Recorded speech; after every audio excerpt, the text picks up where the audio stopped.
이스라엘 자손이 불어나 번성하는 일에 공포를 느끼게 된 애굽이 이스라엘 백성들에게 노역을 시키되 엄하게 힘들게 시켜서 이스라엘 백성의 말하자면 세력을 꺾으려고 했으나 실패했습니다. 1장 앞에 나왔던 내용이었죠. 그래서 이제 훨씬 더 극단적이고 가혹한 정책을 펼치게 되는데 그게 뭐냐면 산파들에게 명해서 남자 아기를 낳으면 죽이라 이겁니다. 그런데 산파들이 말을 듣지 않고 하나님을 경외함으로 아이들을 살려냈다 하는 것이 오늘 본문의 내용입니다.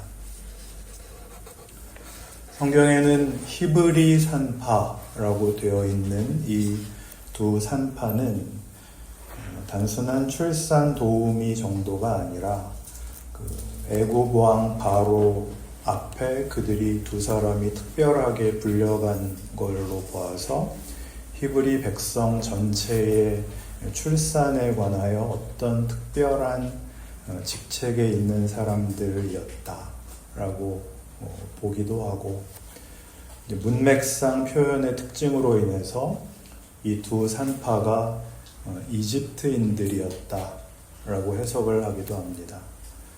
이 사람들을 이집트 사람으로 상정을 해서 이제 이스라엘은 선하고 이집트는 무조건 악당이라는 이 이분법을 넘어서려는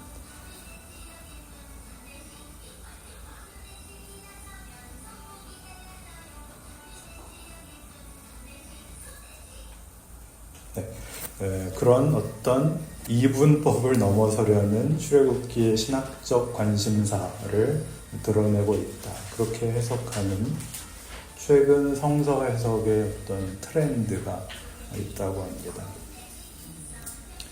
계속 그러는군요. 어쨌든 결국 나중에는 끝절에 22절에 보는 바와 같이 그러므로 바로가 그의 모든 백성에게 명령하여 이르되 아들이 태어나거든 너희는 그를 나일강에 던지고 딸이거든 살려두라 라는 아주 엄하고 더 이상 가혹할 수 없는 그런 대량 학살 정책으로까지 이 일이 확대가 됩니다.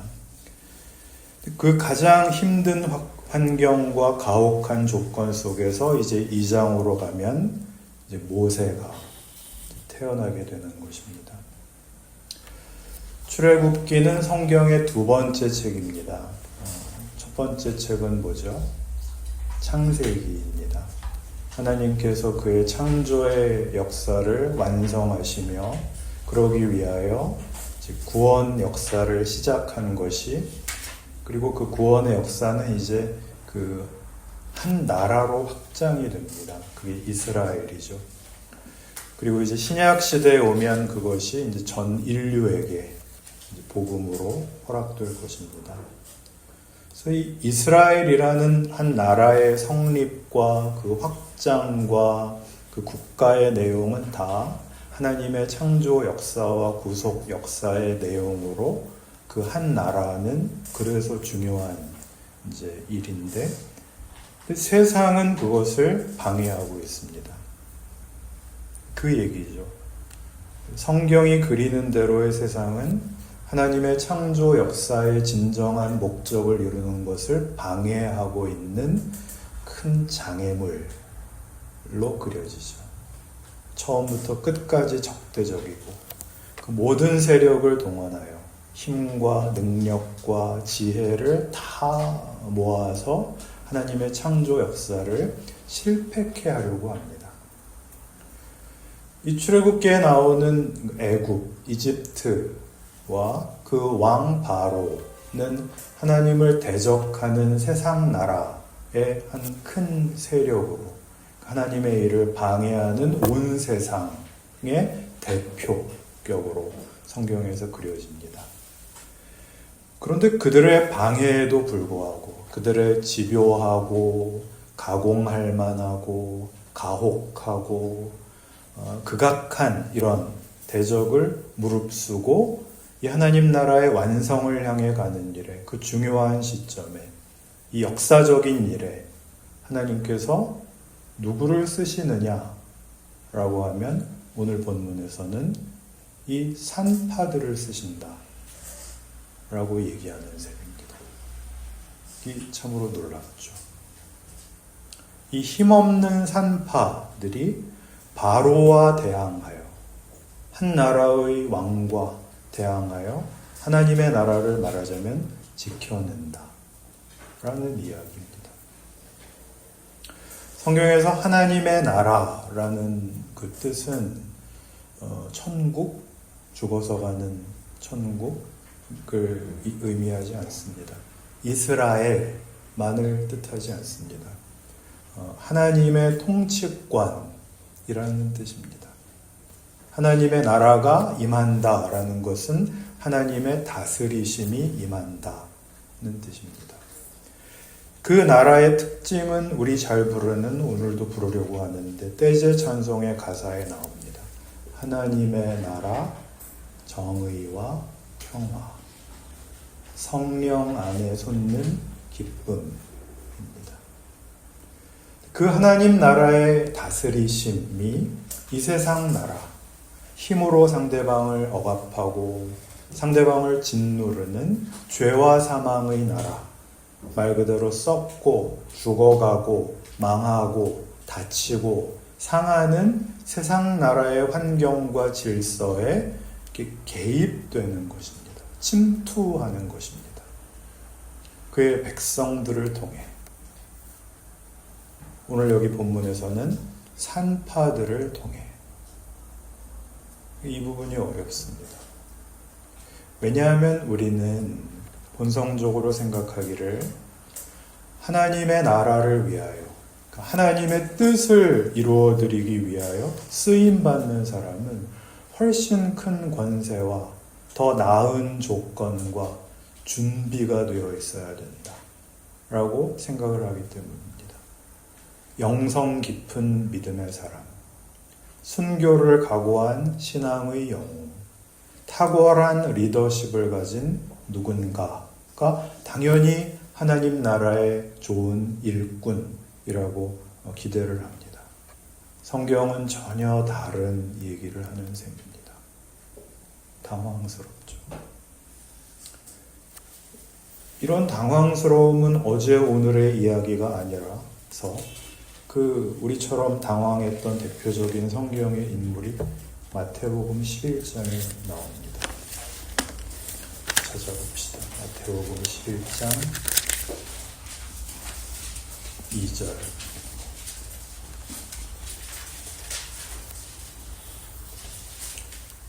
마태복음 11장 2절입니다.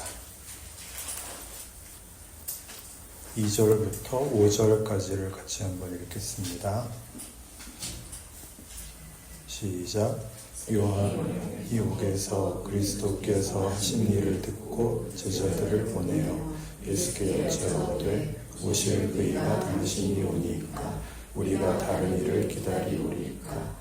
예수께서 대답하여 이르시되 너희가 가서 듣고 보는 것을 요한에게 알리되 맹인이 보며 못 걷는 사람이 걸으며 나병한 자가 깨끗함을 받으며 못 듣는 자가 들으며 죽은 자가 살아나며 가난한 자에게 복음이 전파된다 하라. 이 방금 전에 누가 실수로 읽으신 것처럼 세례 요한이죠. 세례 요한은 여러분 잘 아시는 것처럼 예수 그리스도를 예비하러 온 자입니다. 요한복음에 기록된 대로 하면 보라 세상 죄를 지고 가는 하나님의 어린 양이로다 이렇게 선포하죠. 성경의 표현에 의하면 그는 이 목적을 위하여 태어난 사람입니다. 예수님께서 그에게 나아가 그래서 세례를 받으시죠. 그러나 이 세례 요한마저도 예수님이 하시는 일을 보니까 모르겠는 겁니다. 왜? 그가 기대한, 그리고 당시의 유대인들, 모든 유대인들이 기대한 메시아는 이스라엘이라는 하나님의 백성을 해방시키러 오는 정치적, 군사적 해방자로 기대를 했던 겁니다. 예수님께서 이제 오셔서 하나님을 믿는 경건한 우리 하나님의 백성들을 규합하여 로마의 압제로부터 이스라엘을 해방시키고 이스라엘을 괴롭히던 이방 나라들을 전부 벌주어 대적들을 심판하고 믿음에 대한 보상으로 이스라엘이 하나님의 백성인 것을 선포하실 줄 알았습니다. 그런데 세례 요한이 감옥에서 이제 갇혀서 들으니까 예수님은 딴짓만 하고 계시는 겁니다. 예수님께 딴짓이라 그러면 너무 불경한 것이죠. 뭘 하셨어요? 떡 가지고 5,000명에게 무상급식을 하셨답니다. 5,000명의 용병을 지금 모집해도 모자랄 판에 오병이어의 기적, 이딴짓. 지금 이 시국에 한시가 급한데 뭘 하고 계시는 거예요? 빨리 군대를 모으고 훈련시켜야 될 거 아니에요.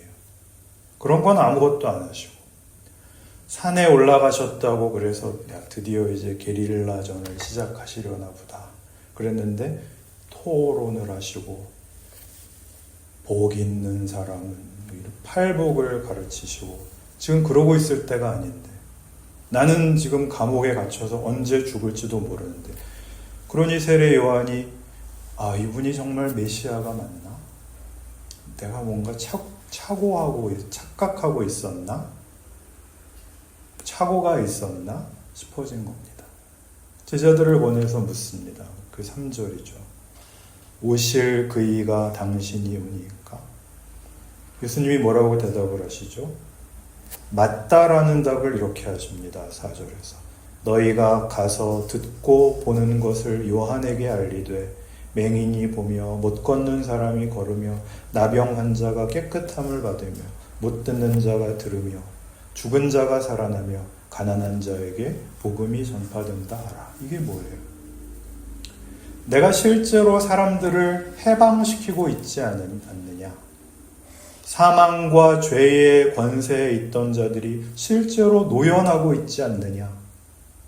내가 큰 힘으로 하나님의 통치의 그 큰 세력으로 이런 사람들을 구해내고 있지 않느냐? 이걸 봐도 모르겠냐? 이게 예수님의 대답입니다. 여러분은 이 대답이 되시나요? 이해가 되시나요?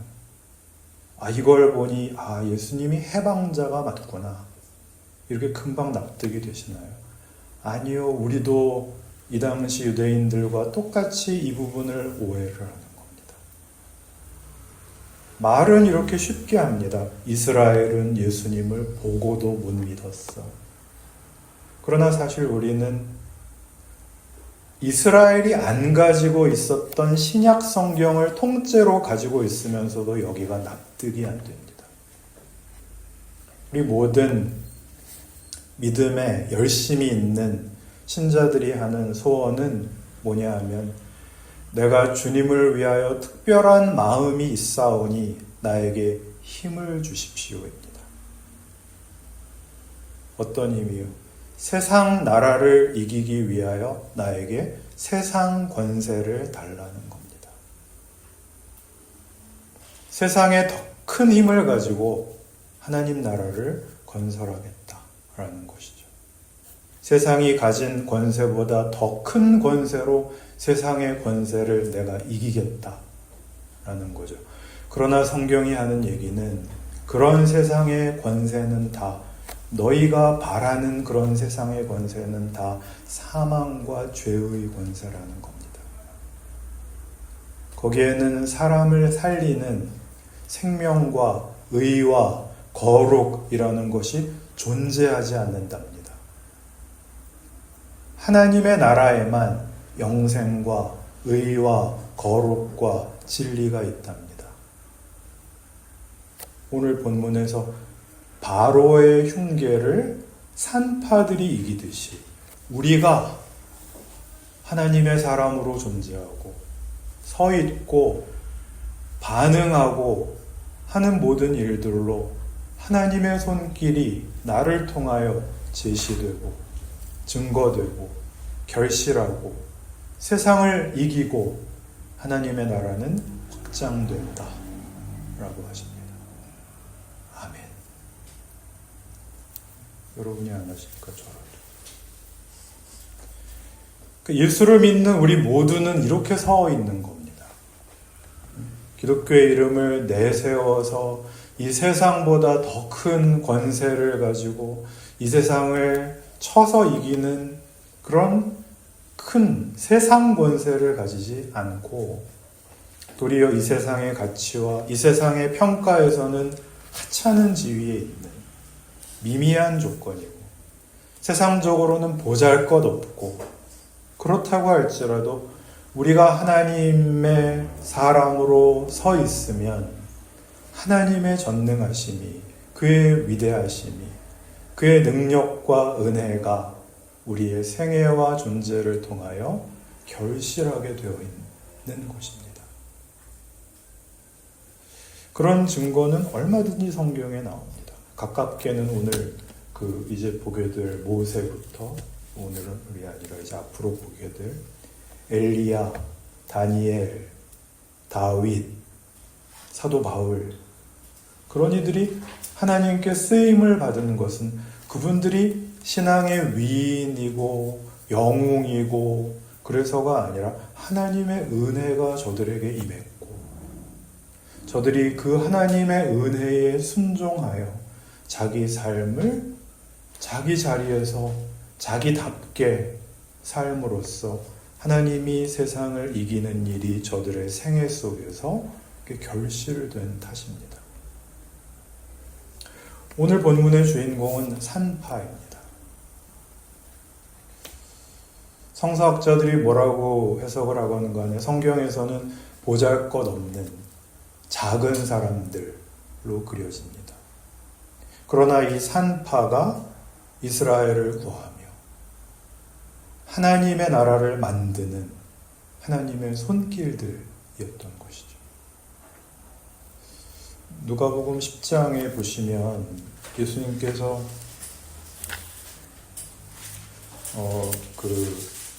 제자들을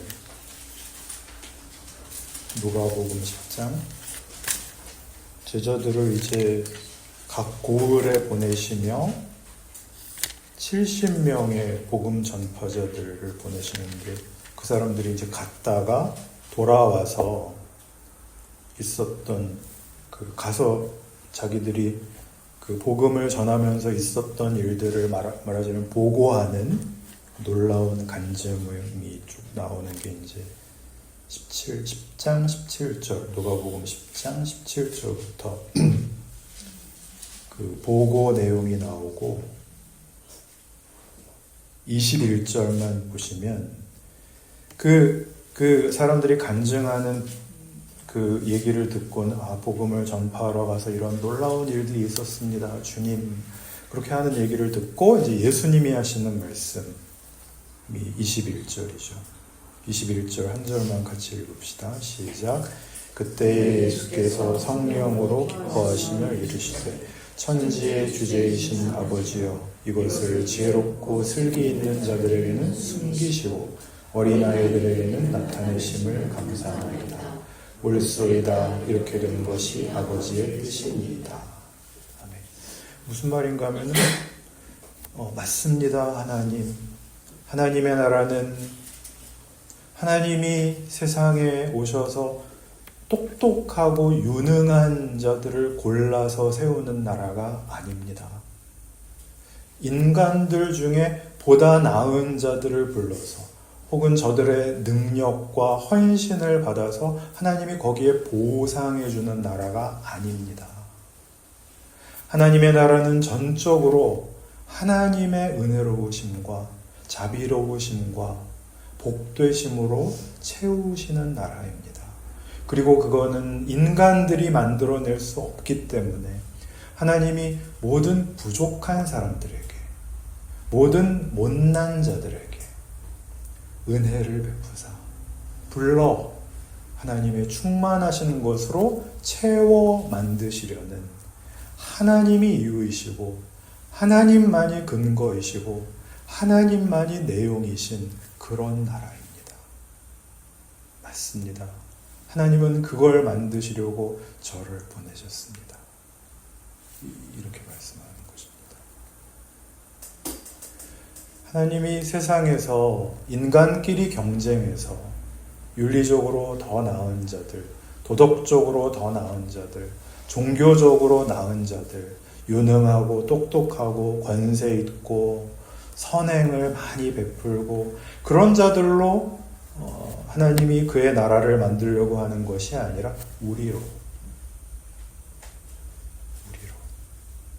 하나님의 어떠하심이, 그의 거룩하심, 그의 충만하심, 그의 신성하신 것을 누리고 나누라고 부르신 나라가 하나님의 나라이고 그것이 바로 구원이라 라고 성경은 가르치는 것입니다. 그러니 우리는 신앙적으로 명분을 가진 어떤 특별한 일을 하려고 애쓰기보다는 사소한 현실에서 자신의 존재와 모든 삶의 정황, 모든 일상 속에서 하나님의 사람으로 살아야죠. 이와 관련해서 제가 어느 설교에서 들은 은혜로운 간증을 하나 소개하려고 합니다. 운전을 저는 요즘 아주 가끔씩 하는데 잠깐씩 운전을 하는데도 이상한 운전자들을 만납니다. 오늘 아침에도 만나서 아주 기분이 상했는데 어느 목사님이 이제 운전을 하고 가시다가 이상한 운전자를 만난 겁니다. 그래서 여러 번 이제 위험한 상황이 되니까 열을 받아가지고 이제 보복을 하기 시작했고 서로 이제 앞서거니 뒤서거니 하다가 길에 차를 세우고 급기야 문을 열고 나와서 멱살을 잡은 겁니다. 우리 교회 같으면 멱살을 잡고 보니 박기락 집사님 그렇게 될 수 있을 것 같은데 어쨌든 그래서 결국 이제 경찰서까지 가셨답니다. 우리나라는 경찰서에 가면 어떤 문제에 대해 사건의 실상을 묻지를 않고 언제나 이걸 맨 처음 묻는답니다. 뭐 하시는 분이세요? 그 얘기를 듣고는 이제 정신이 확 돌아왔답니다. 아, 맞다. 나 목사인데. 그래서 직업은 얘기를 안 하고 제가 잘못했습니다. 그랬답니다. 굉장히 수상하죠. 살기가 든든해서 경찰서로 가자 그러고 붙잡고 뛰어들어왔는데 뭐 하시는 분이세요? 해서 제가 잘못했습니다. 그러니까 이상하잖아요.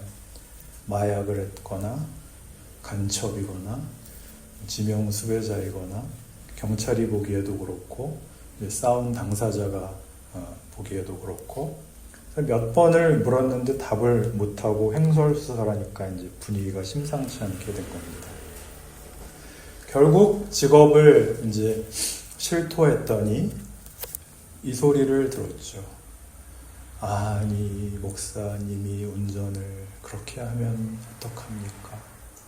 로 시작해서 이제 한참 훈계를 듣고 풀려납니다. 은혜로운 간증이죠. 우리의 현실입니다. 우리가 하나님의 사람으로 가지는 믿음, 정성, 진심은 다 이런 식으로 우리 앞에 매일 열려 있습니다. 모세 같아야 되고 엘리야 같아야 되고 다니엘 같아야 되는 일들이 매일 매 순간입니다. 우리는 거의 놓칩니다. 왜요? 그 일이 그 일인 줄을 모르니까요. 평생을 신앙 생활을 하는데 이 신앙 인생에서 자기가 할 일들을 그런 식으로 놓치고 있는 것입니다. 우리는 사소한 일상 속에서 사실은 하나님이 이 세상 권세에 나를 통하여 침투해 들어가서 그곳에 하나님의 나라를 확장해 나가신다는 사실을 기억해야 됩니다. 우리가 이 싸움을 거부하고 있는 것이죠. 하나님이 무슨 특별한 지위와 특별한 조건을 줄 때까지 핑계대고 방관자로 그저 잠시 예배당에 나와서 기독교적 분위기를 즐기는 것으로 때우고 오직 우리 목사님만 훌륭하기를 요구하면서 여러분의 진짜 인생은 나일강에 던지고 계시다면 그것은 참으로 안타까운 일입니다. 존귀하신 교우 여러분, 여러분의 신앙적 권리와 여러분 삶에 정말 중요한 것이 무엇인지를 오늘 이 말씀에 비추어 성찰하셔서 여러분이 당하시는 모든 삶의 정황에서 그리스도의 뒤를 밟으십시오. 아무든지 나를 따라오려거든 자기를 부인하고 자기 십자가를 지고 나를 따를 것이니라 라는 이 신앙의 싸움을 외면하지 않으시는 여러분의 신자된 삶과 그래서 허락되는 자랑과 기적이 있기를 바랍니다.